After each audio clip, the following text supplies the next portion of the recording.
Всем здравствуйте! Вы на моем рукодельном канале, с вами Любовь. Очки есть практически в каждом доме и, как правило, не одни. Они всегда под рукой, но не всегда в чехле. Впереди праздники, и это отличный повод подарить близкому человеку защитный футляр для очков. Чехол с быстрым доступом, пользоваться им легко. А если изменить размер, то получим еще и чехол для телефона. Сделать можно классический вариант или добавить новогоднего настроения. Покажу несколько способов пошива и начну с самого простого. Для классического варианта буду использовать образцы мебельной ткани. Для лицевой стороны более фактурные, с рисунком. А подкладка должна быть мягкая, чтобы защитить стекло от царапин. Для шаблона вырезаю квадрат 18 на 18 см. Это средняя величина. Одну сторону делю пополам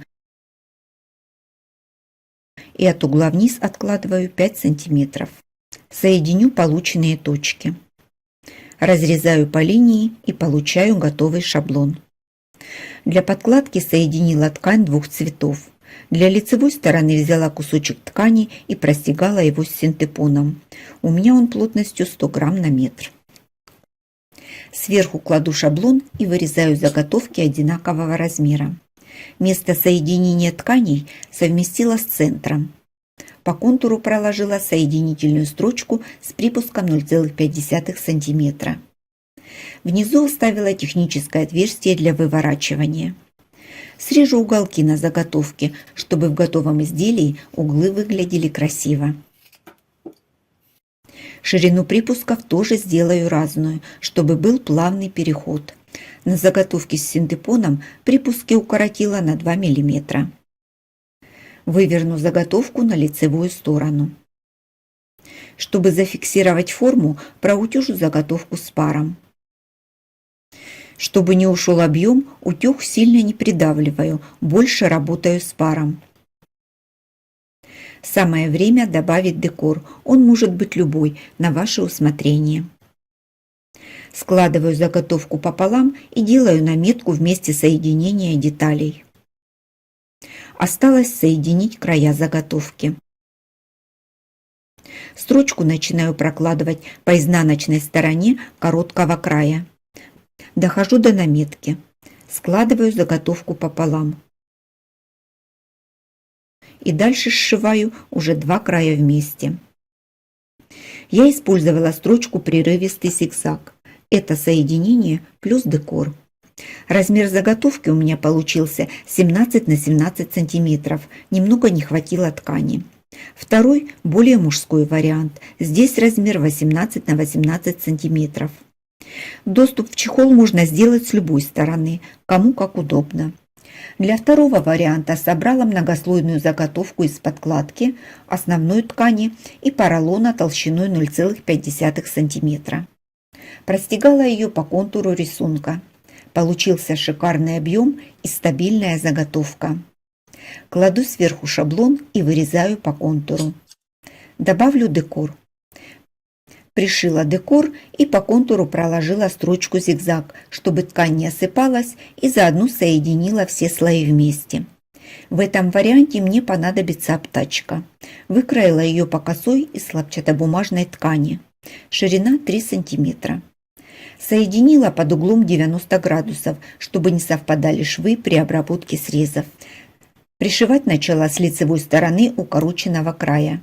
Дальше по контуру. Угол слегка скруглила. На мой взгляд, так будет выглядеть симпатичней. Дальше до угла и здесь заложила обтачку под 90 градусов, чтобы красиво обработать угол.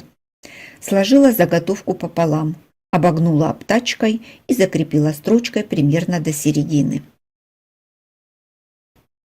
Соединяю края и делаю наметку. Обтачкой огибаю срез и фиксирую. Дохожу до наметки. Сгибаю заготовку и вставляю второй край под обтачку. Фиксирую и продолжаю дальше. Дохожу до угла, формирую уголок и заканчиваю у сгиба.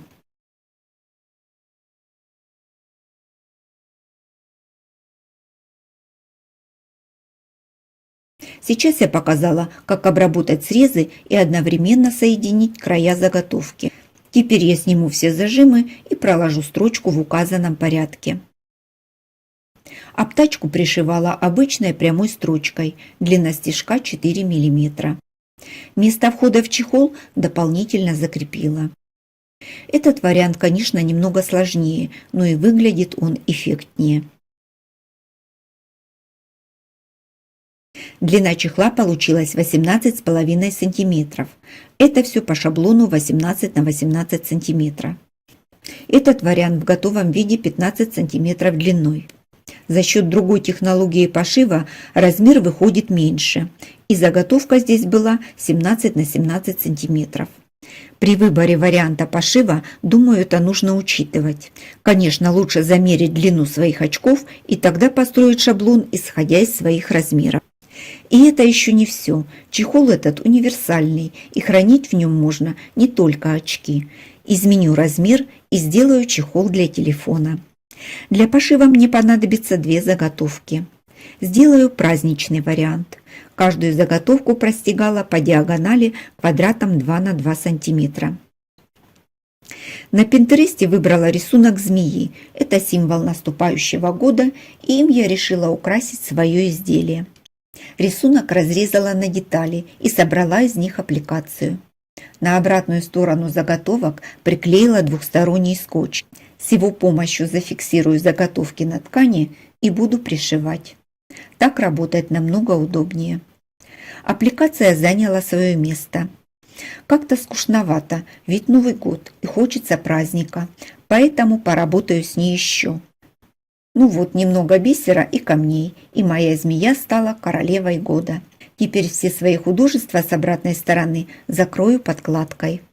Подготовленную подкладку кладу лицом вниз. Сверху кладу основную деталь. Затем шаблон 20 на 20 см. Вырезаю детали одного размера.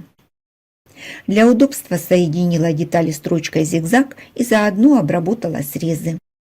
Собирать изделие буду с помощью обтачки, как во втором варианте. Вырезала ее из той же ткани, что и змею. Весь процесс повторять не буду, сборка такая же. Чехол готов. Можно сделать его и без аппликации, просто взять красивые новогодние ткани. У меня сейчас нет возможности покупать новые ткани, а праздника хочется, поэтому ищу выход из положения. И вот еще вариант с аппликацией рождественской печенюшки. Шила я его как первый вариант, но в шов вставила цветной кант. Для пошива использовала ткань средней плотности. В компанию подобрала хлопчатобумажную ткань. Заготовку простегала тоже квадратами, но использовала декоративную строчку. Думаю, можно использовать любую ткань или даже обрезки. Из них можно собрать лоскутный блок, который будет симпатично смотреться в таком изделии. Каждый может выбрать вариант, который ему больше понравился, и сделать полезные подарки для своих близких. И себя тоже не забудьте порадовать, а то у нас сапожник всегда без сапог. Каждый раз, когда ваши близкие будут брать в руки ваш подарок, они будут вас вспоминать с благодарностью. Если вы уже приготовили подарки, делитесь в комментариях своими идеями. Думаю, всем будет интересно. А я на этом с вами прощаюсь. До встречи в новых проектах.